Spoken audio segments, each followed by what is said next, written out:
July 12, 1944. The Bocage country near Saint-Lô, France.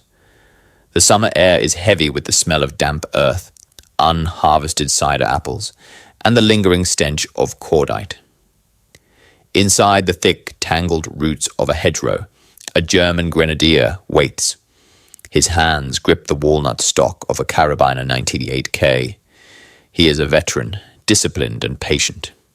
He spots movement, an olive-drab silhouette crossing a gap in the foliage. The German soldier fires. The recoil kicks his shoulder. His right hand instinctively flies to the bolt handle to cycle the action. Up, back, forward, down. It is a motion he has practiced thousands of times. But in the 2 seconds it takes to chamber a fresh round, the hedgerow explodes. He does not hear a single return shot. He hears a rhythmic rapid-fire cadence. Bang, bang, bang, bang. Dirt sprays into his eyes. Wood splinters around him. There is no pause, no bolt to cycle, no break in the suppression. He is pinned by a wall of lead that simply does not stop. In that terrifying moment, staring into the dirt, he realized the lethal mathematics of this war have shifted permanently against him. To understand the visceral hatred and fear that the German infantryman eventually developed for the M1 Garand, one must first understand the tool he was given to fight the world. In 1939, the Wehrmacht marched into Poland, and later France, convinced that they possessed the ideal infantry doctrine. At the heart of this doctrine was the Carabiner 98K. It was a weapon of elegant, old-world craftsmanship, a shortened version of the Gewehr 98 that had served the Kaiser's army a generation prior. It was rugged, incredibly accurate, and fired the powerful 7.92 by 57mm Mauser cartridge. However, the Kar 98K was a relic of a different philosophy of war. It was a bolt-action repeater. To fire a shot, the soldier had to manually lift the bolt handle, pull it back to eject the spent casing, push it forward to strip a new round from the internal magazine, and lock it down again. This action required the soldier to break his sight picture and move his hand away from the trigger. A highly trained German grenadier could manage perhaps 15 aimed rounds in a minute, but under the stress of combat, with dirt jamming the action and shrapnel flying overhead, that rate of fire dropped precipitously. The German High Command did not view this as a flaw. In their tactical doctrine, the individual rifleman was not the primary source of firepower.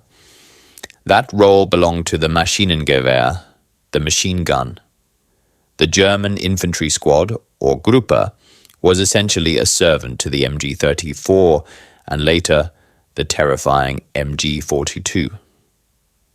The tactic was simple and brutal. The machine gun suppressed the enemy with a rate of fire reaching 1,200 rounds per minute, pinning them to the earth. The riflemen, armed with their bolt-action Kar 98Ks, existed primarily to protect the machine gun crew, carry ammunition for it, and flank the pinned enemy to finish them off with grenades and bayonets. For the early years of the war, this system worked flawlessly. Against Polish and French troops, who were also largely equipped with bolt-action rifles, the Germans held the advantage of superior automatic weapons at the squad level. Even on the Eastern Front, the vast majority of Red Army troops carried the Mosin Nagant, another bolt-action relic. The German soldier was conditioned to believe that if his machine gun was singing, he was winning. The rhythm of battle was dictated by the rip of the MG-42. Silence from the riflemen was acceptable. They were waiting for the kill shot. This reliance on the machine gun created a dangerous dependency. If the MG-42 was knocked out, or if the squad was caught while the gun was being reloaded or barrel swapped, the German infantrymen were suddenly vulnerable. They were left with 5 rounds in a strictly manual weapon. They were trained to conserve ammunition, to shoot only when a target was clearly visible. A philosophy born of World War I trench stalemates, where ammo resupply was difficult. They believed in the superiority of the one shot, one kill marksman over the spray, and prey amateur. But warfare was evolving faster than the Wehrmacht's procurement offices could acknowledge. The pace of combat was accelerating.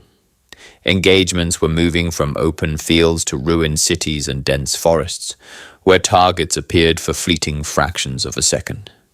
In these chaotic kill zones, the ability to put rounds downrange without manipulating a bolt was not a luxury. It was a matter of survival. The German soldier was confident in his training and his machine gun, unaware that a massive industrial power across the ocean had already decided that the bolt-action rifle was obsolete. The Wehrmacht was fighting the war of 1918 with better tactics. Their future enemy was preparing to fight a war of volume, speed, and overwhelming industrial suppression. While Berlin doubled down on the machine gun, Washington was taking a gamble that would redefine infantry combat. The United States Army Ordnance Department had come to a radical conclusion. In the confusion of modern war, marksmanship was less important than fire superiority. They believed that if every single rifleman could fire rapidly, without breaking his aim, an American squad could suppress and maneuver against any enemy force on Earth. This vision rested on the shoulders of a French-Canadian genius named John Garand.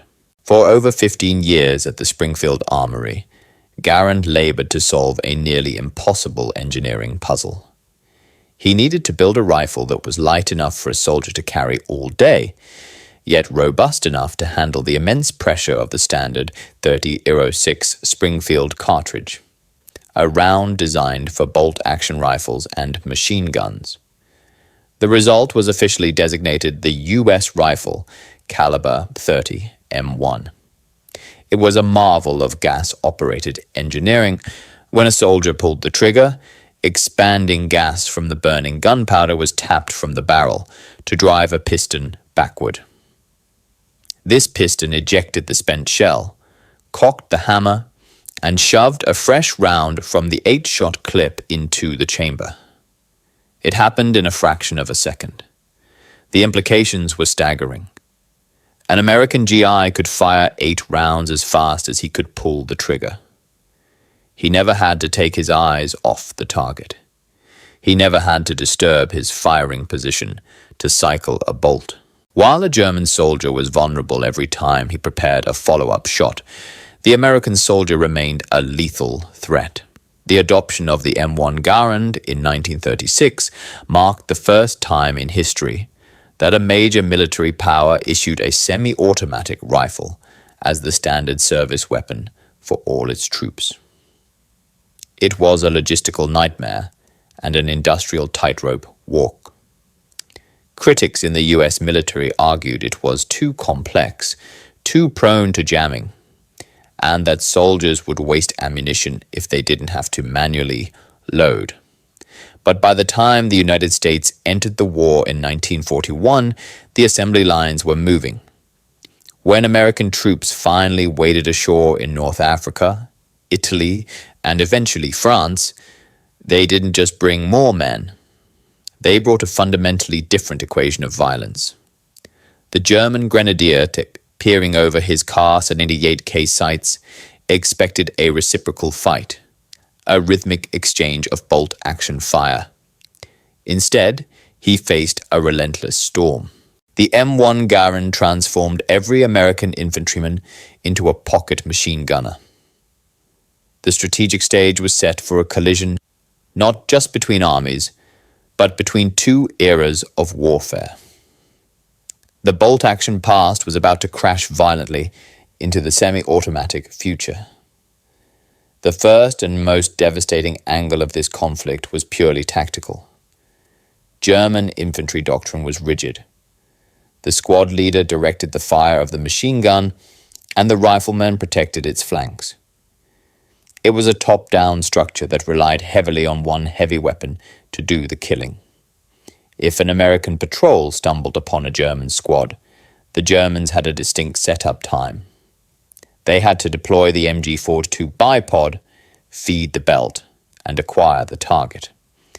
The Americans operated on a completely different philosophy, one that the M1 Garand made possible: marching fire. Because every US soldier carried a semi-automatic weapon, an American squad didn't need to wait for a machine gun to be set up to generate suppressive fire. They could produce a wall of lead instantly, even while moving. In the dense bocage of Normandy, where engagements often happened at ranges of less than 50 meters, this was catastrophic for the Wehrmacht. A German unit attempting to set up an ambush would often find themselves suppressed before they could fire the first burst. 12 American riflemen could pump out nearly 100 rounds in 5 seconds. That volume of fire shattered the German command structure. Squad leaders couldn't shout orders over the noise. Machine gun crews were pinned behind cover, unable to return fire. The German tactical manual, written for a slower, more deliberate war, had no answer for an enemy that could suppress them with rifle fire alone. The second angle was the technological lethality of the follow-up shot. In the chaotic reality of combat, the first shot often misses. It hits a branch, a stone wall, or goes high as the soldier flinches. For the German soldier with the Kar 98K, a missed first shot was a tactical penalty. He had to manually cycle the bolt, a motion that physically jarred his body and forced him to reacquire the target. In that 2-second interval, the target, the American soldier, would likely dive for cover or return fire. For the American GI, a missed first shot was merely a ranging shot. With the M1 Garand, the recoil was softer, dampened by the gas system and the weapon's weight. The sights never left the target. If he missed, he simply adjusted his aim by a fraction of an inch and pulled the trigger again, instantly. He could walk his rounds into the target. This created a terrifying psychological pressure on German troops. They learned that if an American saw you, you didn't have a window of opportunity after he fired. There was no safe interval to pop up and shoot back. The technological design of the Garand meant that the American soldier was dangerous 100% of the time he had ammunition, whereas the German soldier was functionally unarmed for 50% of the engagement while he wrestled with his bolt. Beyond the ballistics, there was a purely psychological dimension to this weapon. War is an assault on the senses, and sound is often the primary indicator of who is winning. To the German soldier huddled in a foxhole or the ruins of a French farmhouse, the sound of the M1 Garand was the sound of inexhaustible resources. German veterans often describe the sensation of fighting Americans as being smothered. A Wehrmacht squad leader knew his men had to conserve ammo. He knew his supply lines were being strafed by Allied aircraft. He counted every shot. But from the American lines, the firing never seemed to stop. It was a constant, demoralizing rhythm. Crack, crack, crack, crack. It signaled to the German soldier that his enemy was not afraid of running out of bullets. It signaled that for every round he fired, 10 would come back. This acoustic dominance crushed morale. It created a sense of futility before the battle was even decided. The German soldier wasn't just fighting men. He was fighting a factory that could put a semi-automatic rifle in the hands of a teenager from Ohio and give him enough ammo to fire it all day long. History, however, is often distorted by folklore, and no weapon has more folklore than the M1 Garand. The most persistent myth is the ping. The story goes like this. When the M1 fired its 8th and final round, The empty metal en bloc clip was ejected with a distinct high-pitched metallic ping. Legend claims that German soldiers were trained to listen for this sound, waiting for the ping to know the American was empty, and then charging forward to kill him while he reloaded. It is a dramatic story, perfect for movies and video games. It is also almost entirely false.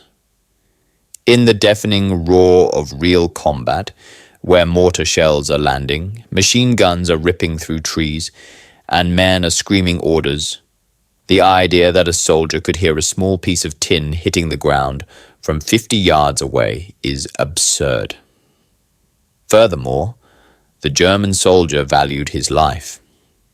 He wasn't going to break cover and charge at positions based on a faint metallic noise, because he knew that the American soldier was rarely alone. There were 12 other men in that squad, and they weren't all reloading at the same time. The reality of the ping was far more pragmatic. It wasn't a dinner bell for the enemy. It was a heartbeat for the shooter. It told the GI instantly and without looking that he was dry. It allowed him to keep his eyes on the battlefield while his hand reached for a fresh clip on his cartridge belt. A trained American rifleman could reload an M1 Garand in less than 4 seconds. Even if a German soldier did hear the ping and decided to be a hero, by the time he raised his rifle, the American was likely already locked and loaded with 8 more rounds. The fatal flaw was, in reality, just another feature of American speed. December 16th, 1944, the Ardennes Forest, Belgium. The temperature has plunged to 0. A thick, suffocating fog blankets the pine forests, grounding the majestic Allied air fleets that have dominated the skies for months. In the pre-dawn darkness, the earth begins to shake. A massive German artillery barrage tears through the silence, shattering trees and burying American foxholes in dirt and snow. Hitler's last great gamble, Operation Wacht am Rhein, has begun. Hundreds of thousands of German troops, spearheaded by panzer divisions, pour through the Ghost Front, hoping to split the Allied armies and capture the port of Antwerp. Leading the infantry assaults are the Volksgrenadiers, units formed from the scrapings of the Nazi manpower barrel. Sailors, mechanics, old men and teenagers. They are motivated by desperation and the promise that this offensive will turn the tide of the war. But the real enemy in these first crucial hours is the cold.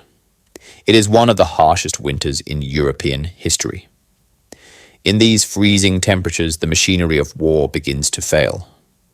Gun oil turns into a glue-like sludge. Bolts freeze shut. Metal becomes brittle. For the American GIs dug into the frozen ridges near Elsenborn and Bastogne, the M1 Garand faces its ultimate torture test. The heavy lubriplate grease issued by the army thickens in the sub-zero cold, threatening to jam the gas pistons. Veteran sergeants scream orders down the line. Clean 'em dry, run 'em dry.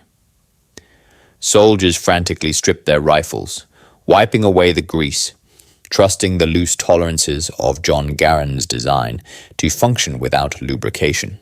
Out of the mist, the German waves appear. They are not using complex tactics. They are relying on shock and mass. White-clad figures swarm over the snow-covered hills, screaming, firing their MP-40s and Kar 98Ks. They expect the thin American lines, comprised of exhausted veterans and green replacements, to crumble under the weight of the assault. They expect the rate of fire to slacken as weapons jam and fingers freeze. Instead, the tree line erupts. The American line does not break. It hammers. The M1 Garands, stripped of their freezing grease, function with terrifying reliability. Across the front, isolated pockets of American paratroopers and infantrymen unleash a volume of fire that defies the logic of 1944. A single US platoon comprising 40 men is putting out more aimed rounds per minute than a German company of over 100. The German assault waves hit an invisible wall. Volksgrenadiers drop into the snow, pinned instantly. Those who try to return fire find their bolt action sluggish, the cold metal fighting their hands. Every time a German soldier works his bolt, he loses sight of the enemy. Every time an American fires, he is ready to fire again. The snow around the German positions kicks up in a frenzy of near misses and lethal hits. In a desperate bid to counter this disparity, German NCOs and snipers bring forward their own answer. The Gewehr 43. This was Hitler's late war demand, a semi-automatic rifle to match the Garand and the Soviet SVT-40. On paper, it is a formidable weapon, fed by a detachable 10-round magazine. But in the freezing mud of the Ardennes, the reality of German industry in 1944 is exposed. The G43 is over-engineered, yet roughly machined. It is fragile. It is prone to parts breakage. Most critically, it is rare. For every one Gewehr 43 on the battlefield, there are 1,000 Kar 98Ks. It is a boutique weapon trying to stop a mass production flood. The few German soldiers lucky enough to have a G43 fight bravely, but they are mathematical anomalies. A German squad with one semi-automatic rifle cannot suppress an American squad with 12. The volume of incoming fire suppresses the German machine gunners, blinding the MG42s that are the very heart of their doctrine. Deprived of their anchor, the German infantry is left exposed in the open, killing fields. The momentum of the offensive shatters. The Bulge is not pinched off by tactical brilliance, but by the sheer brute force of American lead. By the time the sky is clear and Allied air power returns, the ground is littered with the bodies of men who died trying to cycle a bolt-action rifle against a semi-automatic storm. As the survivors retreat back into the gloom of the forest, leaving their equipment behind, the Wehrmacht finally accepts a dark truth. No amount of discipline or ideological fervor can overcome a weapon that simply never stops shooting. As the snow melted in the Ardennes and the Allied armies pushed into the German heartland in the spring of 1945, the snow revealed the grim arithmetic of the M1 Garand's dominance. The battlefields were littered with a disparity that post-war analysts would study for decades. In engagement after engagement, German infantry units had suffered disproportionately high casualty rates during meeting engagements, those sudden, unplanned firefights where two forces collide while on the move. The reason was simple: time to kill. In the first 30 seconds of a firefight, a US infantry platoon could put nearly 4 times as much lead in the air as a comparable German unit. This wasn't just about suppressing the enemy, it was about lethality. German post-combat reports and interrogation transcripts from captured grenadiers revealed a deep frustration. Prisoners often asked their American captors, "How many machine guns did you have in that tree line?" The answer, that there were no machine guns, only riflemen, was met with disbelief. To the German mind, conditioned by the slow cadence of the bolt action, such a volume of fire could only come from automatic weapons. The psychological toll this inflicted on the Wehrmacht was devastating. The German soldier prided himself on being a superior warrior, better trained, better disciplined. But the M1 Garand stripped him of that agency. It didn't matter how disciplined you were if you couldn't lift your head to aim. It didn't matter how fast you could work a bolt if the enemy sent 8 rounds your way before you could cycle once. The casualty statistics reflected this. In urban combat scenarios, like the brutal house-to-house fighting in Aachen, the bolt-action rifle was a death sentence. In the tight confines of a ruined living room or a stairwell, if a German soldier missed his first shot, he was dead. He had no capacity for rapid follow-up. The American soldier, however, could clear a room with a single trigger pull. This reality forced German commanders to rely even more heavily on Panzerfausts, booby traps, and snipers, effectively admitting that their standard infantryman could no longer stand toe-to-toe with the American GI in a fair fight. The dark reason. The Germans hated the Garand wasn't just that it killed them, it was that it made their own weapons feel like antiques in their hands. The legacy of the M1 Garand extended far beyond the capitulation of Germany in May 1945. It fundamentally broke the centuries-old military orthodoxy of ammunition conservation.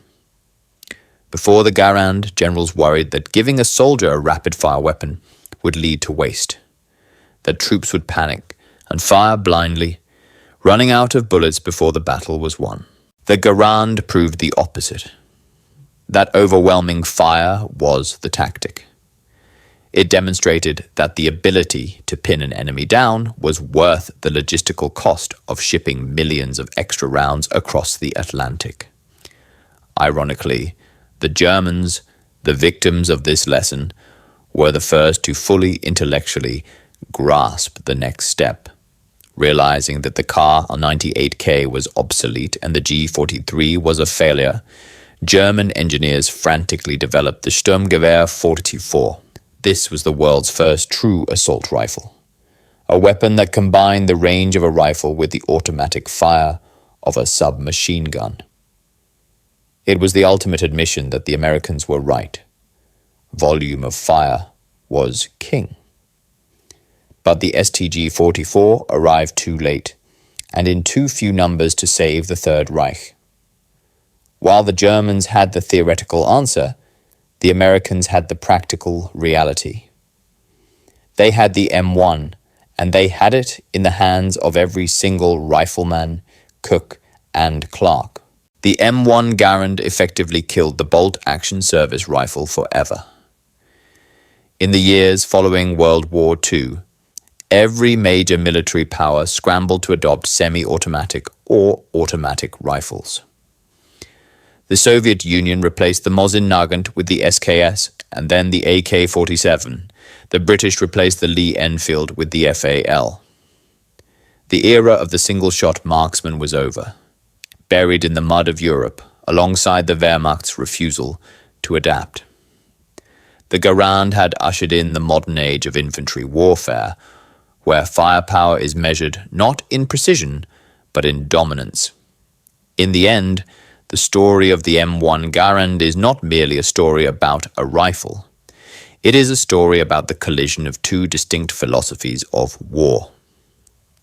The German military machine was built on the concept of the elite, the specialized machine gunner, the expert sniper, the ace tank commander. It was a system that relied on the brilliance of the few to carry the many. It was an aristocratic approach to violence, where the common rifleman was merely a supporting actor. The M1 Garand represented the American answer, the democratization of firepower. It took the average citizen soldier, a farm boy from Kansas, a factory worker from Detroit, a schoolteacher from New York, and gave him the capacity to suppress the most feared infantry in the world. It elevated every single man on the line to a position of lethal dominance. It proved that in the industrial age, the quality of the tool matters just as much as the skill of the user. General George S. Patton famously called the M1 the greatest battle implement ever devised. He did not say this because it was the most accurate rifle, nor the most beautiful. He said it because it turned the tide. It allowed a conscript army to walk into the fire of the Wehrmacht and win. The hatred the German soldier felt for this weapon was the hatred of a craftsman watching his skills being rendered obsolete by a machine. It was the realization that the old rules of war, aim, fire, bolt, repeat, had been rewritten by American engineering.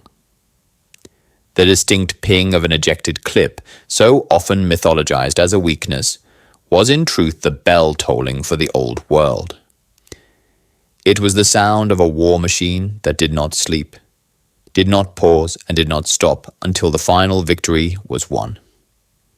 Today, the M1 Garand sits in museums and collections, a piece of heavy wood and Parkerized steel. But in the hedgerows of Normandy and the frozen forests of the Ardennes, it was the difference between life and death. The dark reason why the Wehrmacht could never truly win the infantry war.